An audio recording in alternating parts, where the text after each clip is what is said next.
Welcome back for another deep dive with us. Today, we're taking a look at something that can really mess with even the most experienced pilots up there. Oh, yeah, Spatial disorientation. absolutely. We've got some fascinating aviation training materials to sort of guide our conversation today. And Great. of course, I'm joined by our expert to help break it all down. Happy to be here.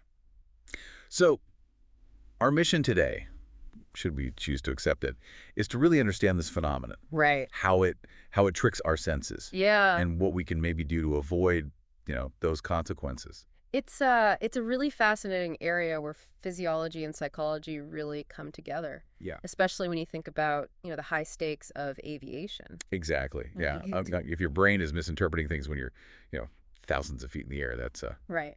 that's not a good situation. Not all. So let's start with the basics. Okay. What exactly is spatial disorientation? Well, at its core, it's really a mismatch between what your senses tell you about your body's position and movement Okay. versus what's actually happening. So like a disconnect Exactly. between what you feel and what's really going on. Yeah, you might feel like you're climbing when you're descending, Hmm. or you might feel like you're tilted when you're flying straight and level. Oh, wow. So it's almost like your brain is working with like bad data, like a bad Right. internet connection or something, Yeah. and it's making decisions Exactly. based on that. Yeah, and the thing is, our brains are wired to trust our senses. Yeah. So when they conflict, it creates this very powerful illusion that's tough to overcome. Yeah, it must be hard to like override those senses. It is. And, especially when you're, up in the air in a fast moving plane, Right. it's not like you can just stop and like think about it for a minute. Exactly. You have to react. You do.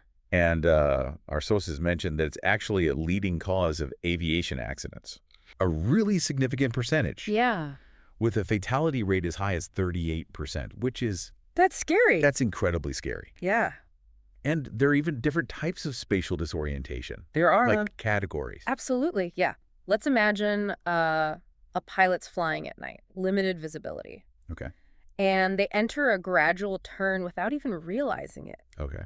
Their inner ear adapts to this new sensation, so they no longer feel the turn. Hmm. But when they try to level the plane out, their senses tell them that they're actually turning in the opposite direction. In the opposite direction. Yeah. And this is a classic example of what we call the leans. So they physically feel like they're leaning, That's even though the plane is level. that's right.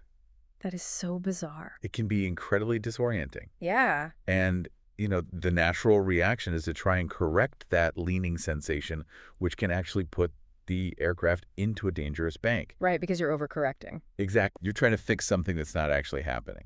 You got it. Okay.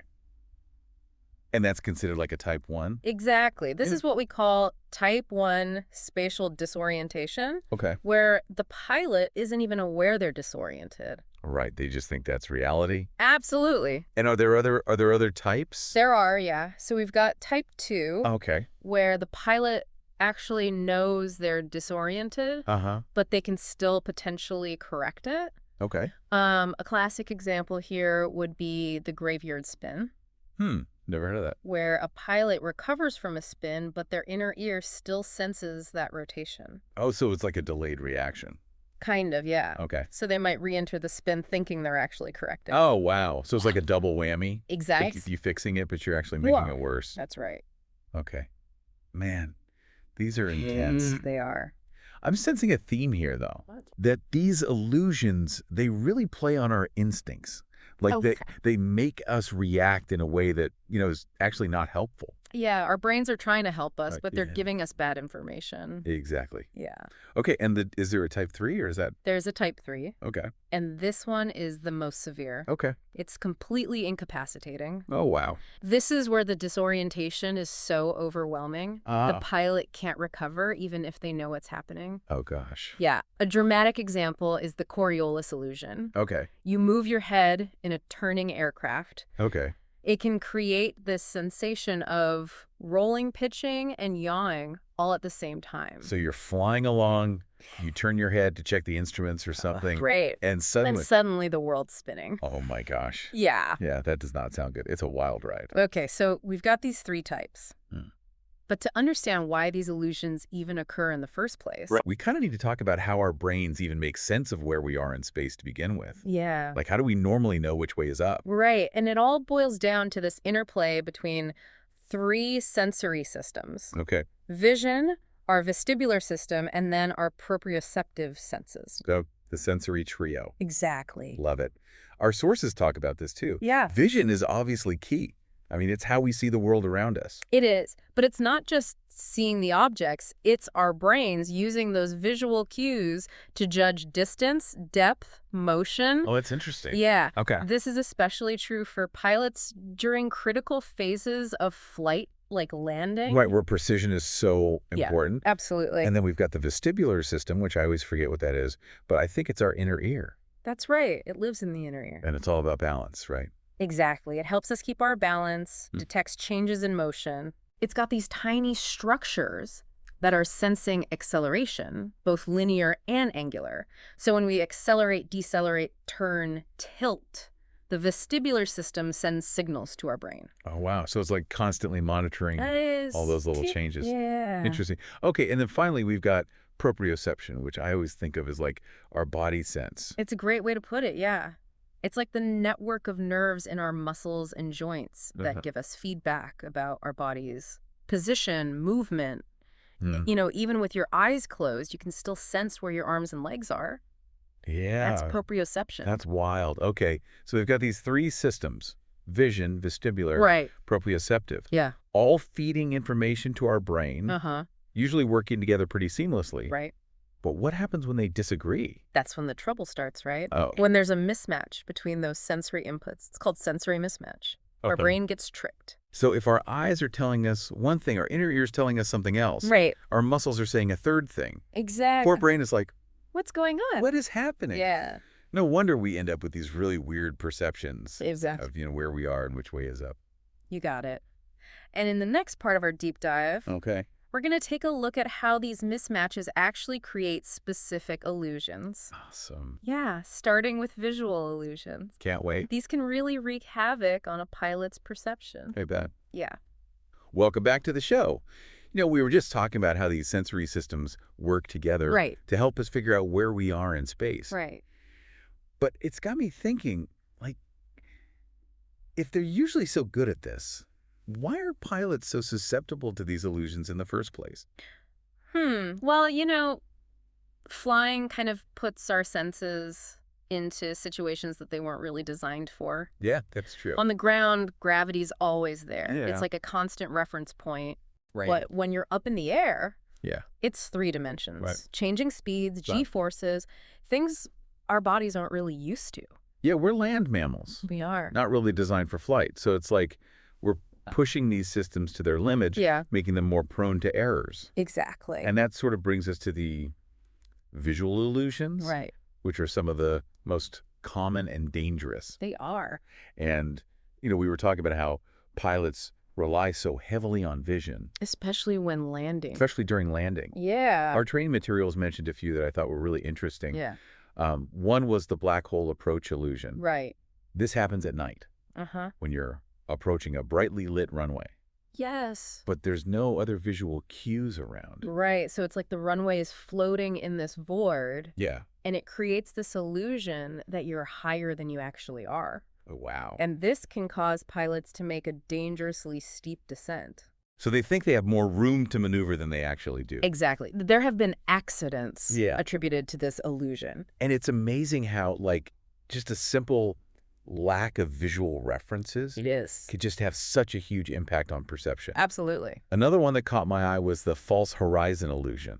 Oh, yeah. Interesting one. Where our brains are always trying to find that horizontal reference point. They are. They want that horizon. Right. But in flight, sometimes that reference point might be a banked cloud or even a sloping layer of fog. So the pilot thinks they're flying level. Right.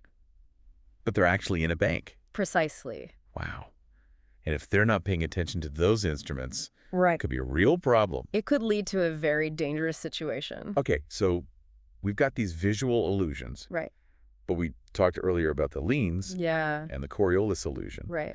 Both of those are related to the inner ear. That's right. The vestibular system. Can we dig into those a little bit more? We can, yeah. Let's start with the leans. Okay. Imagine you're driving in your car, making a gradual turn. Okay. You feel that sideways force, but then after a while, your body kind of adapts. Right. You get used to it. Exactly, and you don't feel it as much. Yeah. Similar thing happens in an aircraft. Okay. During a prolonged turn, our inner ear gets used to that sensation of turning, Uh-huh. and it stops sending strong signals to the brain. Okay, so then when the pilot tries to level out, Right. it's like that disconnect again. Exactly. Their inner ear is expecting one thing, Right. and then it gets something else. Yeah. And the brain thinks the plane is turning in the opposite direction, Oh, wow. even though it's flying straight and level. Okay. And this can lead to that unintentional bank Right. as the pilot tries to correct the feeling. It's like our brains are always They are... trying to predict what's going to happen next Right. based on what's happened before. Right. When that prediction is wrong, Yeah. it just messes everything up. It creates that strange feeling. Yeah. Okay, now the Coriolis illusion. Yeah. This one's a little bit more complex. Yeah. Often described as the most disorienting experience a pilot can have. Oh, wow. It happens when you move your head in a turning aircraft. Okay. And this triggers multiple semicircular canals in your inner ear Uh-huh. at the same time. Okay. So let's say you're in a banked turn and then you tilt your head down to check your instruments. Okay. That sends a bunch of confusing signals to your brain. Oh, gosh. And you might suddenly feel like you're rolling, pitching, and yawing all at the same time. All at the same time. Yeah. Oh, man, that sounds really bad. It can be incredibly overwhelming. Yeah, sensory overload for sure. Exactly. Okay, so we've got the visual illusions, we've got the inner ear stuff. Right. What about proprioception? We haven't talked too much about that. We haven't. I'm wondering how that plays into all of this. Yeah, it's definitely more subtle than the other senses, but it can still add to that confusion. Okay. Proprioceptive illusions are mainly related to G forces. Oh, interesting. Those forces we feel when we accelerate and decelerate. Right, like when you're pushed back in your seat during takeoff. Exactly, or when you feel heavier in a steep turn. Right. For example, during rapid acceleration, a pilot might feel like they're climbing, Uh-huh. even though they're maintaining a level altitude. Oh, wow. Yeah, so their muscles and joints are telling them one thing, Okay. but their other senses might be saying something else. Right, so another sensory mismatch. Exactly. Adding to the disorientation. Right. Man, we've covered a lot. We have. It seems like there's no escape from these illusions. So don't worry, it's not all doom and gloom. While we are susceptible, Okay, good. there are things we can do to mitigate the risks. Oh, good. I was hoping you'd say that. And we'll explore those in the final part of our deep dive. Welcome back to our deep dive on spatial disorientation. It's clear that our senses can be tricked pretty easily. They can, Yeah. leading to, some dicey situations up there. Right, especially for pilots. Especially for pilots, yeah. But now that we know all this, Yeah. what can we actually do to fight back against these illusions? It feels a little bit like a losing battle. Well, it's not really about eliminating the risk completely, because that's just not possible. Right. It's more about understanding it, Okay. like knowing your enemy, so you can develop strategies to minimize the danger. Okay, so knowledge is power. Exactly. Where do we even begin? One of the most important things is prevention. Okay. And for pilots, this means, being aware of the conditions that make spatial disorientation more likely. Okay. So things like flying at night, flying in fog, Yeah. over featureless terrain. Right, where you don't have a lot of those visual cues Exactly. to help you orient yourself. Yeah, those are all red flags. It's about having that heightened sense of awareness. Yeah, like almost like a mental checklist Right. before you even take off, Exactly. Okay, I'm flying at night. I need to be extra careful. Yeah. And it also means paying attention to your physical state, Oh, right. because fatigue, illness, even certain medications Yeah. can make us more susceptible. That makes sense. Yeah. Our sources really emphasize the importance of instrument training Yeah. for pilots. Can you talk a bit about why that's so crucial? Yeah, absolutely. Because in those moments, when your senses are telling you one thing, Right. your instruments are telling you something completely different, Yeah. you have to trust the instrument. Yeah, it's like ignoring what your body's telling you, It is. which is so counterintuitive. It's really hard, but it's essential. Yeah. And that's why pilots spend so much time practicing instrument flying. Right, so it becomes second nature. Exactly. And I imagine having two pilots in the cockpit is a huge help too. Oh, absolutely. It's like having a second set of eyes, Yeah. a second brain to cross-check what you're experiencing. Right, so if one pilot's starting to feel disoriented, the other one can step in and be like, hey, Something's not right. yeah. Let me take over for a minute. Yeah, teamwork makes the dream work It does. up there in the sky. It sounds like communication's key too. It is. Like being able to actually articulate Yeah. what you're feeling. Yeah, even if it sounds strange. even if it sounds crazy. Right. Yeah. Could be the difference between, a safe flight Absolutely. and a real problem. Yeah. So let's say a pilot is flying solo Okay. and they start experiencing those symptoms, those feelings of disorientation. Yeah. What should they do? Like right then and there in the moment. The most important thing is to recognize it's happening. Yeah. Don't ignore it. Don't try to fight it. Right. Just accept, okay, my senses are playing tricks on me. Yeah. And immediately go to your instruments. Okay, so focus on those external tools Exactly. rather than your own internal feelings. Right. It takes training and mental discipline, but it can be life-saving. Yeah, I mean, in that situation, Yeah. I imagine it's really tough. It is, but it can be done. Just focus on those instruments. Yeah. Fly the planes. Stay calm. Exactly. And if possible, communicate. Yes. Communicate with air traffic control. Yeah. They can provide guidance, support to get you back on track. This whole deep dive has been really fascinating. It is a fascinating topic. I mean, it's complex. There's so much to unpack here. There is.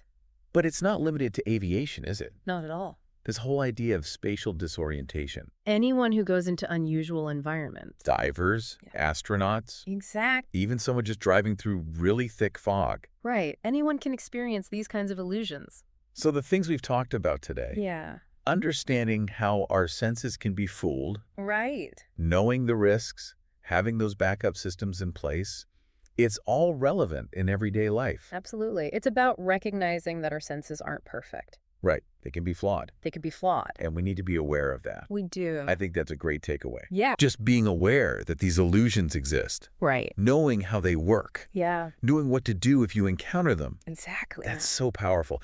And, maybe even more importantly, Yeah. it's about that healthy skepticism of our own perceptions. I agree. Like just because something feels real Right. doesn't necessarily mean it is. That's a great point. So yeah, next time you're in a situation and your senses are giving you mixed signals, Yeah. take a moment to pause, Mhm. assess, Right. Trust but verify. trust but verify. Yeah. I love that. Well, on that note, thanks for joining us for this deep dive on spatial disorientation. My pleasure. Until next time.